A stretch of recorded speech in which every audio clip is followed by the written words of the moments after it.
శంఖారావము. మన recording number ఇది 105 105 అన్నమాట. 15th చాప్టర్ అయిన పురుషోత్తమ ప్రాప్తి యోగంలో మనకి జీవుని పరిణామము అనే హెడ్డింగ్తో 4వ శ్లోకం నుంచి చదువుకుంటున్నాం ఇప్పుడు మనం. ఇట్లు తన అభిప్రాయములకును కర్మలకును నడుమగల అల్లిబిల్లి చిక్కులను కత్తిరించిన తరువాత తన స్వభావపు పట్టు నుండి తాను బయట పడుటకు అవకాశము ఏర్పడును. అక్కడి నుండి జీవుని ప్రయాణము నిజముగా ప్రారంభమగును.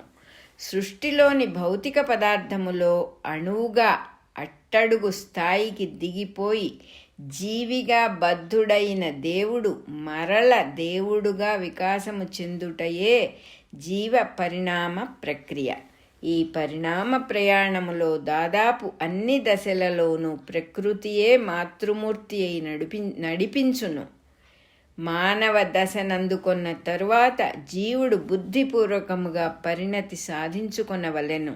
కానీ మానవ జన్మల దశలో కూడా చాలా కాలము అనగా కొన్ని వేల జన్మలు ప్రకృతియే వాని స్వభావముగా మాతృమూర్తి అయి నడిపించును. అనగా మానవుని బుద్ధిపూర్వక ప్రయత్నము కొంత, ప్రకృతి నిర్వహణము కొంతగా పయనము సాగును. పై చెప్పిన స్థాయిని అందుకొనక ముందు కొన్ని జన్మలుగా ప్రకృతి తనను నడిపించుట ఆగిపోవును. ఈ స్థాయిని అందుకొనుట అనగా తనకు తానై ప్రయాణమునకు సంసిద్ధుడగుట అగును. ఈ స్థితిలోని సాధకుడు యయాతి అనబడును. కనుకనే అక్కడి నుండి తానందుకొనవలసిన స్థితిని అన్వేషింపవలసి ఉన్నది అని కృష్ణుడు హెచ్చరించెను. అనగా అదే పరమార్థము కాదు, పరమార్థమునకు ముఖద్వారము వంటిది అగును. ఆ ముఖద్వారము దాటి లోనికి అడుగుపెట్టినవాడు ఇక మరల బయటికి రాడు. చిన్న ఇంటిలో నివసించుచున్నవానికి ఒక రాజభవనంలో నివసించుమని అనుమతినిచ్చినచో ముందు బెంబేలు పడిపోవును. అభ్యాస బలము వలన తన చిన్న ఇల్లే సుఖముగా ఉన్నదని అనిపించును. కానీ కొద్ది కాలము తర్వాత ఆ భవంతి నుండి చిన్న ఇంటికి తిరిగి రాడు. అట్లే తన పరిమితమైన స్వంత జీవితము నుండి వెలువడి తాను అను దివ్య జీవితమున అడుగుపెట్ట నేర్చి దాని యందు రుచి మరిగినవాడు తిరిగి తన పరిమిత జీవితము వైపునకు పోడు. ఇట్లు లభించిన నేను అను స్థితి ఇంతకు మునుపు ఉన్న పరిమిత ప్రజ్ఞ లోకలైజ్డ్ కాన్షియస్నెస్ కాక అంతకన్నా ఉత్తమమైన దివ్యస్థితి. తాను శరీరమునందు దిగకముందున్న పరమేశ్వరుని అంశయే తాను అనగా విశ్వవ్యాప్తమైన పరమేశ్వరుని అస్తిత్వమునందు తానొక భాగము. ఈ తాను జీవుడుగా దిగివచ్చిన తరువాతనే మొట్టమొదటి ప్రవృత్తి లేక కదలిక తల్లి గర్భములో పడిన క్షణము నుండి ఆరంభమగును. ఇట్లే సృష్టి ప్రక్రియలో కూడా మొట్టమొదటి కదలిక బ్రహ్మ పుట్టుకతో ఆరంభమగును. ఈ బ్రహ్మ అను కదలిక లేక ప్రవృత్తి నారాయణుని నుండి ప్రారంభమై ప్రసరించి వచ్చినది. తన యందలి నారాయణ ప్రజ్ఞయందు మేల్కాంచుట తెలిసిన తరువాత గాని సృష్టిలోని నారాయణ ప్రజ్ఞయందు మేల్కొనుట సాధ్యము కాదు.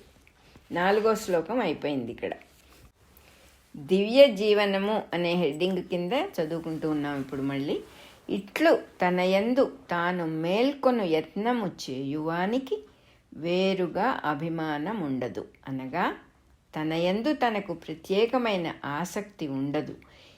ఇది సాధించుటకే అసంగము అను శస్త్రమును కృష్ణుడు అనుగ్రహించెను.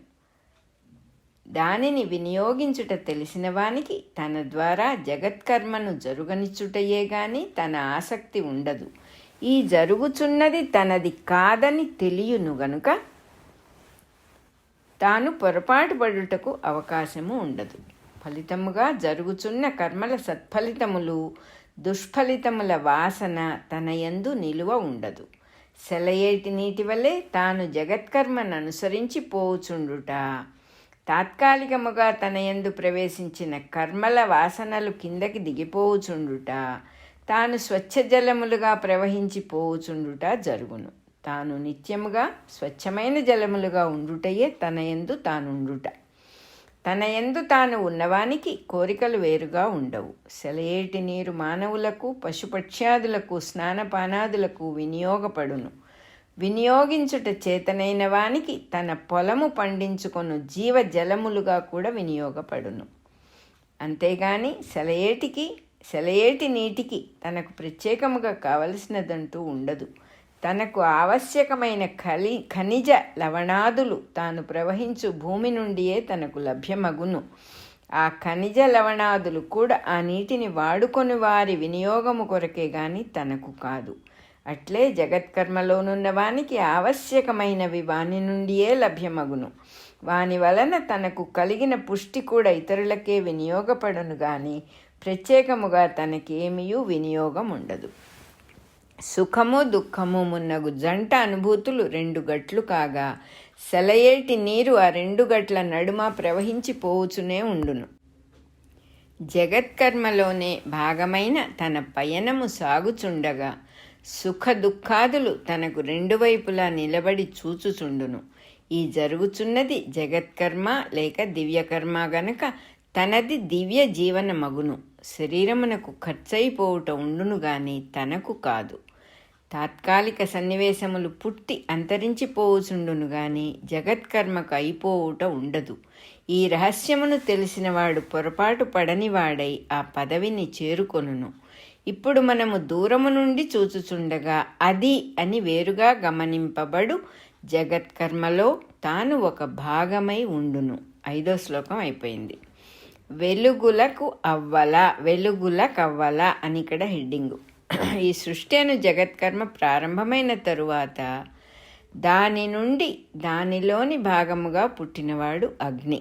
ఇది వేదముల యందు చెప్పబడిన అగ్నియే కాని మన మెరిగిన పంచభూతములలోని అగ్ని కాదు. సృష్టిలోని మొట్టమొదటి సంచలనమును ఇగ్నిషన్ అని వేదములు వర్ణించును. ఆ అగ్ని వ్యాపనశీలము కలదై సృష్టికి ఆధారభూతమైన స్థితిలో ఆ ప్రజ్ఞను ఆజ్ఞా విష్ణువు అను జంట దేవతలుగా వేదములు వర్ణించును. సృష్టిలోని భాగములుగా పంచభూతములు అందు అగ్ని ఉద్భవించును. ఒక్కొక్క సౌర కుటుంబమునకు కేంద్రమైన సూర్యుడు ఆ అగ్నికి మొదటి వ్యక్త రూపము. మన భూమికి సంబంధించినంత వరకు భూ పరిభ్రమణాదులు చంద్రుని పరిభ్రమణాదుల వలన సూర్యకాంతి చంద్రుని యందు ప్రతిబింబించి భూమి జీవులకు వెలుగునిచ్చును. జగత్కర్మకు కేంద్రమైన నేను అను పరమపదమును సూర్యచంద్రాదులు అగ్ని వెలిగించుట సాధ్యము కాదు. లోకములు లోకస్తులు లోకేశులు తెగిన పిమ్మట వెనుకనున్న పెంజీకటి కవ్వల ఈ పరమపదముండునని భాగవతము వర్ణించును. మనయందు సూర్యుడు నేను అను జీవప్రజ్ఞా స్వరూపముగాను, చంద్రుడు మనస్సుగాను, పావకుడనబడు అగ్ని ప్రాణశక్తిగాను పనిచేయును. ఈ జీవప్రజ్ఞాదులు ఈ జన్మకు సంబంధించినవి. పరిమిత జీవప్రజ్ఞ సుఖ దుఃఖాదులను అనుభవించుచుండును. ఇది కాక నేను అను దివ్యప్రజ్ఞ ఒకటి కూడా మన యందుండి ఈ సుఖ దుఃఖాదులను చూచుచు సాక్షిగా ఉండిపోవును. ఒక పిప్పల వృక్షముపై 2 పిట్టలున్నవి. అందొకటి ఆ చెట్టు పండ్లను తినుచుండగా రెండవది తినకుండా చూచుచుండును అని ఋగ్వేదము వర్ణించినది ఈ రెండిటినే. ఈ రెండవదియగు దివ్యప్రజ్ఞ యొక్క స్థానమును వెలిగించుటకు మిగిలిన పరిమిత ప్రజ్ఞలకు సాధ్యము కాదు. ఈ 2 ప్రజ్ఞలనే నరప్రజ్ఞ నారాయణ ప్రజ్ఞ అని పురాణములు వర్ణించును. సనాతన కాలము నుండి వీరిరువురును ఆప్తమిత్రులని విడదీయరాని జంట అని నారదుడు భారతమున వర్ణించెను. ప్రతి మానవునిలోనూ ఈ పురాణ ప్రజ్ఞలు జంట ప్రజ్ఞలుగా ఉన్నారు. ఇందలి నరప్రజ్ఞ మేల్కొని నారాయణ ప్రజ్ఞయందు భక్తిభావము వహించి శరణు వేడి తనను నడిపించమని కోరినప్పుడు ఆ ఇరువురును ఏకరథస్థులై ధర్మములతో నిండిన ఈ కర్మక్షేత్రమునందు నిలబడి ఉందురు. ఇప్పుడిక నరప్రజ్ఞ నారాయణుని నుండి విడివడి ఈవలకు రాదు. ఈ కృష్ణుని విడిచి అర్జునుడు ఈవలకు ఎట్లు రాలేడో అట్లే తన యందలి నారాయణ ప్రజ్ఞ యందు మేల్కాంచి సర్వసమర్పణ బుద్ధితో భక్తిభావము వహించిన నరప్రజ్ఞ మరి ఈవలకు రాలేదు. 6వ శ్లోకం అయిపోయింది. పురుషోత్తమ ప్రాప్తి యోగంలో మన 105వ రికార్డింగ్ నెంబర్ కూడా అయిపోయింది.